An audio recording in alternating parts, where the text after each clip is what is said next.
Bonjour tout le monde et bienvenue dans la Forteresse de Solitude. Aujourd'hui, encore de l'actu comics. Je viens de finir de lire le numéro 4 de Exquisite Corpses, toujours de James Tynion, de Michael Wash et Jordi Belair. Avec cette fois, en plus au scénario, on a Michael Wash, Tyler Boss.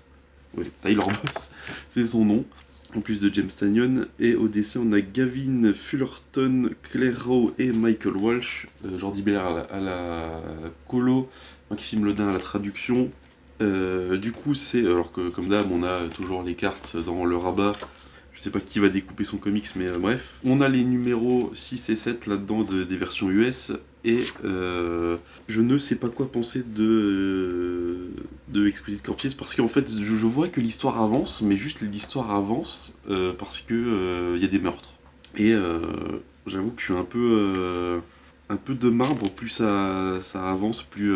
Enfin, le premier, la découverte était vraiment cool et le setup était vraiment bien. Alors je sais pas si. En fait, je sais pas à qui imputer la faute. Enfin, la faute. À qui imputer le fait que je commence un peu à plus rien avoir. Oula, c'est difficile. Je commence à plus rien. À juste m'en foutre de ce qui se passe parce que la découverte au début c'est cool, mais en fait, une fois qu'on a lu le 2 et le 3, en fait, je sais déjà ce qui va se passer dans celui-là, quoi. Juste, on va avoir deux nouveaux affrontements. Il y a un tueur qui meurt dans le premier épisode, puis dans le deuxième, on n'est pas sûr parce qu'il se passe quelque chose. Mais voilà, franchement, j'ai vraiment rien à dire. À part que si le dessinateur du premier épisode, en plus de Michael Walsh, est vraiment cool.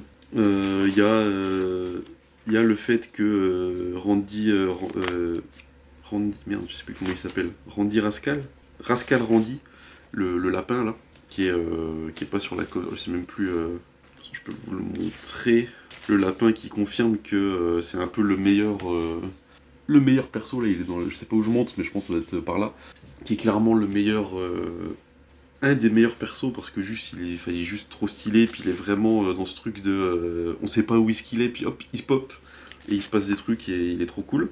Mais du reste, je trouve que c'est assez creux. Je sais pas quoi dire de vraiment pertinent là-dessus, à part que bah ouais, bon, l'histoire avance, et ça c'est en fait un Battle Royale, enfin un Battle Royale, c'est même pas, enfin, l'histoire avance, mais en fait on connaît la formule, genre je sais déjà que dans le prochain, bah on va avoir la résolution de ce qui s'est passé à la fin du numéro 7.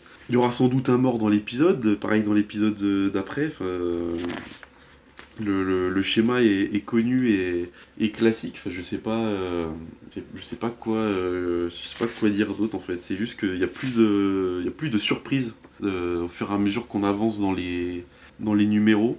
Je vais aller jusqu'au bout parce que quand même j'ai pris le coffret, etc. Bon, c'est quand même été dédicacé par James Tynion et Michael Walsh. J'ai quand même gardé le dessin puis l'ex libris, mais va se poser la question à la fin des 7 en juillet, quand j'aurai tout lu, de bon, c'est que je le revends ou pas parce que c'est la première fois que. Enfin, c'est en plus, non, c'est même pas Michael. C'est même pas James Tynion vu qu'il a fait le premier numéro. Le premier numéro, je l'ai vraiment adoré, mais c'est toute la suite où la recette, on la connaît quoi. Enfin, pour ma part, je sais déjà que, ok, bon, c'est un mort par épisode, bon, voilà, qui va finir à la fin. Déjà, a priori, ça c'est une saison 1, donc a priori, il pourrait y avoir une saison 2. Euh, Ouais, je souffle un peu. Est-ce que ça aurait été de meilleure qualité si James Tynion avait tout scénarisé lui-même de A à Z?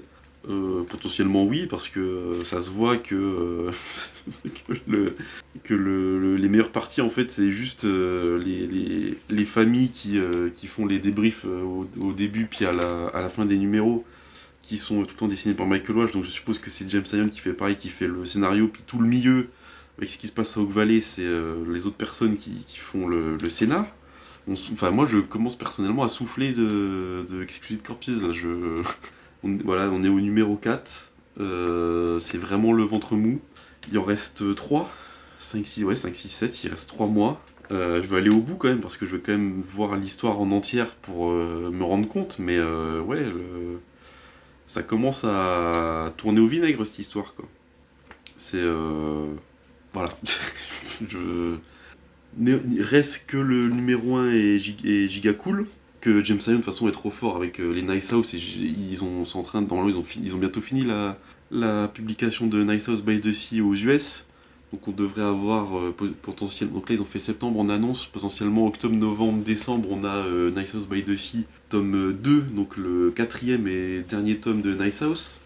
À part s'il y a encore un nouveau truc, mais ça j'attends énormément parce que James Ryan est trop fort. Spectrograph j'ai adoré. Il avait fait quoi d'autre? Et j'avais amené quoi? Bah les paperbacks de Detective Comics.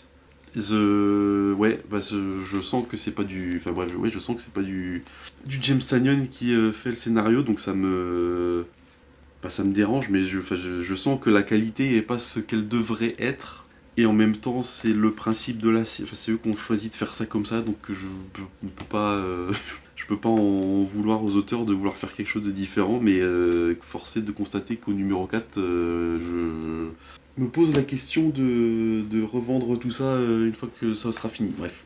À la prochaine pour le mois prochain, pour le numéro 5. Espérons que mon avis change d'ici là, mais voilà. À la prochaine, n'oubliez jamais de l'air sans concession. Ciao.